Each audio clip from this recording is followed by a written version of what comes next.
All right, hi everyone. My name is Sushir Pasamarthy, and I'll be presenting this paper on free energy calculations on the binding of novel thiolactomycin derivatives to E. coli fatty acid synthase 1. This study was performed by Thomas Steinbrecher et al., and this was a paper back in 2012, and it's really interesting. I'm excited to present it to you guys. Okay, so as a brief outline, I'm going to start off by introducing you guys to the concepts of binding free energy calculations and thermodynamic cycles. Then I'm going to dive more into the methods of molecular dynamics and thermodynamic integration as related to the delta delta G of binding. Then I'm going to move into the results in the discussion, talking about ligand free energies. And then lastly, I'll talk about the conclusion in the future regarding the usability of molecular dynamics and thermodynamic integration free energy calculations. So to begin with, free energy calculations, why we use them is because they are very useful for in silico testing of drug candidates.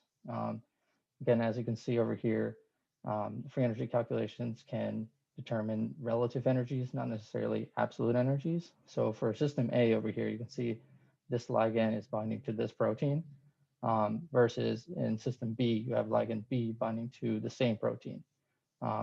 Free energy calculations can help us determine the relative ligand binding energies according to these equations over here. But we first need to create thermodynamic cycles. So when we create these thermodynamic cycles, as you can see, the transformation from system A to system B, we first need to figure out the delta G of binding for both ligand A and ligand B. And if we then know those, we can do some all-chemical transformations between these complex and solvated states. So we can figure out the transformation between ligand A to ligand B when solvated, or we can figure out the delta G of ligand A to ligand B when complexed. And we can then therefore find the relative free energy of binding. So moving on with the technique of thermodynamic integration, this is where we need to essentially do some non-physical transformation between the different states. So here's where our coupling parameter lambda comes into play. And we did a paper before talking about the transformation of methanol to ethane. This is a very similar concept. We have this equation that determines delta G of the thermodynamic integration. And this is essentially showing you how from state A, if we have a lambda of 0, the coupling parameter, we can transition in different steps by adding atoms or changing the atom locations, or changing the atom types and reach our state B. So this just goes to show you don't need the same atom arrangement, you don't need the same atom type, you don't even need the same number of atoms. And then for the VA and the VB, these stand for the energy potential functions of each state, otherwise known as the Hamiltonians. And the arrow brackets over here, as you can see, is just the Boltzmann weighted ensemble average.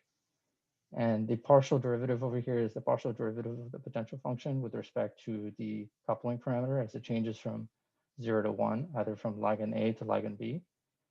This is determining the slope of these potential functions with respect to this alchemical transformation between states. So the next step in thermodynamic integration is essentially the interpolation between states A and state B. And since we don't necessarily know the actual values of the potential functions between states A and B, we need to do some either linear or nonlinear interpolation, otherwise known as linear mixing, which is the first method. This linear mixing is one of the simplest methods that you can do, essentially, where you have lambda as a coefficient of the first energy potential and the second energy potential. So the lambda, when it's 0, then this term goes away, and it's all the energy potential of the first state. And when lambda is 1, this term goes to 0, and it's the energy potential of this state. So it smoothly deforms between the two. The problem with this is When atoms disappear or reappear, the van der Waals interactions can um, appear to have discontinuities or slopes that are very steep or very deep.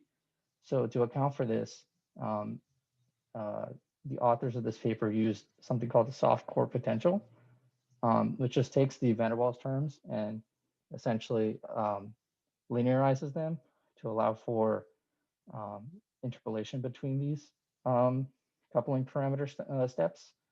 And so you can see over here again the 1 minus lambda and the lambda between states A and state B. And very similarly with the Coulombic interactions, they use this modified Coulomb pair potential with the 1 minus lambda and the lambda again for A and B. And these alpha and beta and epsilon terms are just constants that are used in these equations.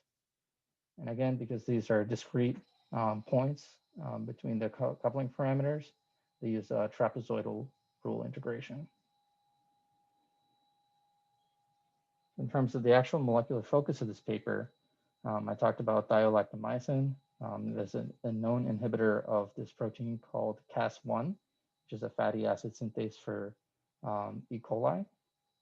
As you can see over here, I've included the PDB structure of thiolactomycin complex with Cas1. It's a dimer, and as you can see, there's 2 thiolactomycin molecules. So in this study, when they actually do the alchemical transformations between the thiolactomycin and its derivatives, they keep one thiolactomycin the same, and they just change the other one to any of the 7 to 9 ligands that are thiolactomycin derivatives. They also perform a null ligand transformation, which is just between thiolactomycin and itself to determine the sampling error that's involved. So in terms of the actual setup for the molecular dynamics and the thermodynamic integration, they use a NVT and then an NBT ensemble at 298 Kelvin. They use AMBER 11 for the molecular dynamics, which is again just force fields and Newtonian mechanics, which we've heard like plenty about this semester. For their actual unrestrained equilibrium simulations, they use a virtual collision frequency of 2 inverse picoseconds. They use a shake algorithm for bond vibration with a time step of 2 femtoseconds. And then they use a 9 angstrom cutoff for the non-bonded interactions. This is again due to the fact that there are discontinuities that can arise with the Lennard-Jones equations. It's also less computationally intensive. They then also perform the step called steepest descent minimization, or SDM, for anywhere between 200 and 500 time steps. This is to remove the initial bad context at the initialization of the simulation. And they have to perform 2 different versions of the molecular dynamics for the complex and the solvated steps. With the complex, they use a 10 picosecond steepest descent minimization for NVT ensemble, plus 100 picosecond density equilibration at NVT ensemble, then a 5 nanosecond unrestrained equilibration. For the actual solvated simulation, same thing, 10 picosecond solvated descent or steepest descent minimization at NVT ensemble, 50 picosecond of this constant volume equilibration at NVT ensemble, then 5 nanosecond of the unrestrained equilibration. For the actual thermodynamic integration, again, they sample different time periods for the coupling parameter windows. So for the complex, they sample 3 nanoseconds per lambda time step. And for the solvated, they use 5 nanoseconds. The reason why they use more for the solvated is because the solvated was less computationally intensive and they wanted to be more accurate. And the complex was much more computationally intensive and less accurate. So they just wanted to include a smaller window for the coupling parameter steps. So in terms of the actual results, on the left over here, you can see an example of a molecular dynamics trajectory. This is actually for the native ligand, thiolactomycin, in the Cas1 protein. And in the green over here, you can see the C alpha or the backbone RMSD of the ligand. And in red, you can see the C alpha RMSD of the actual protein. These are compared to the crystallographic structures, which are in a 2.35 angstrom resolution. And as you can see over here, the ligand, it increases slightly, but it actually levels off. And this hovers around a 1.2 C alpha RMSD, which is well within the error of the X-ray crystallographic structure. And very similarly with the protein, even though it has a high deviation, it still hovers around the 1.1 angstrom deviation. In terms of the figure on the right, the ligand in blue is the thiolectomycin again, but this is determined from the extracrystallographic structure. The actual extracrystallographic structure, they were able to determine two hydrogen bonds between these cysteine or histidine molecules and the thiolectomycin carbonyl oxygen. However, when they did the molecular dynamic simulations and the average C alpha RMSD of 1.1 angstroms, they were actually able to determine a new hydrogen bond that came in with the cysteine residue over here. And this appeared 40% of the time. It's just an interesting thing to note. So in terms of the actual results, they found out that molecules 2, 3, 4, and 9 actually bound better than the original thiolectomycin molecule.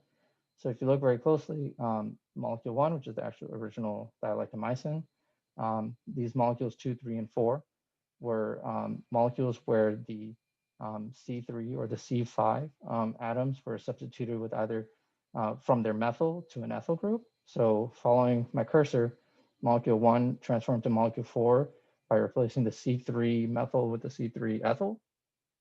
Molecule 1 to molecule 3, replacing the C5 methyl to a C5 ethyl. And then molecule 1 to molecule 2 is replacing both the C3 and C5 methyls to C3 and C5 ethyls.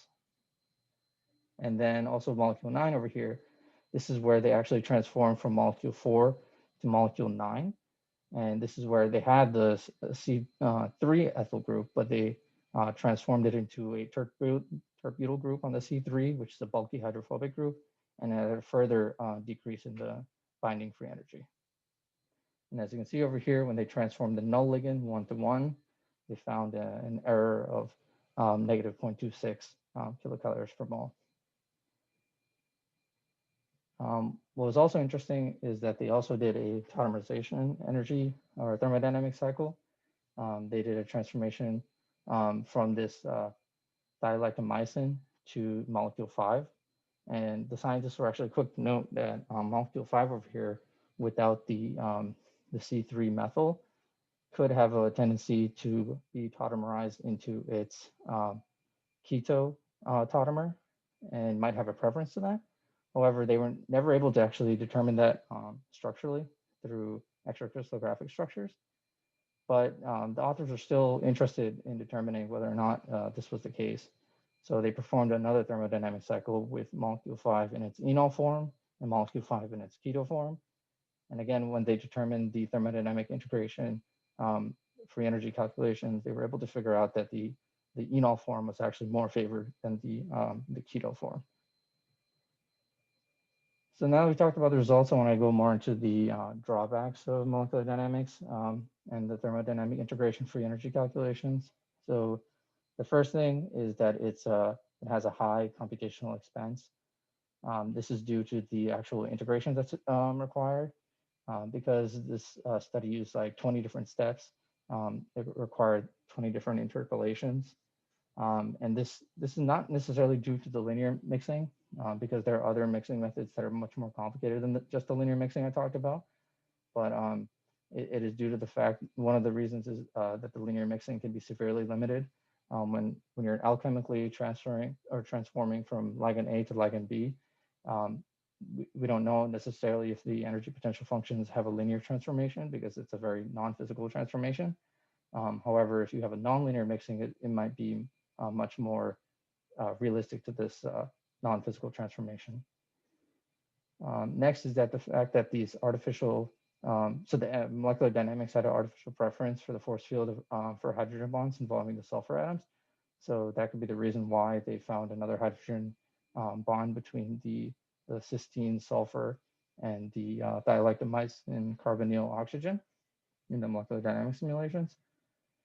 And then also the thermodynamic integration is pose limited, and therefore it relies on that it has a good molecular dynamic setup.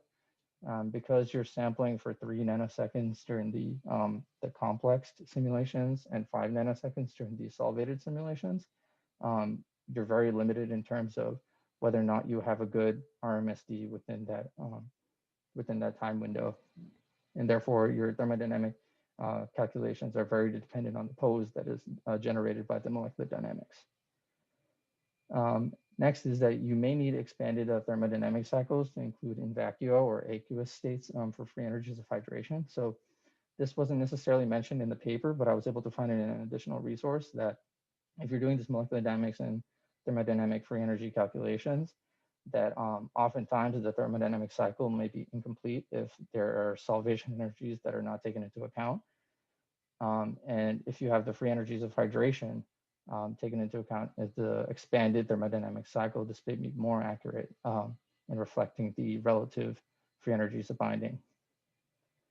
Next thing, and it's the last thing, is that the free energies change errors are larger for smaller changes.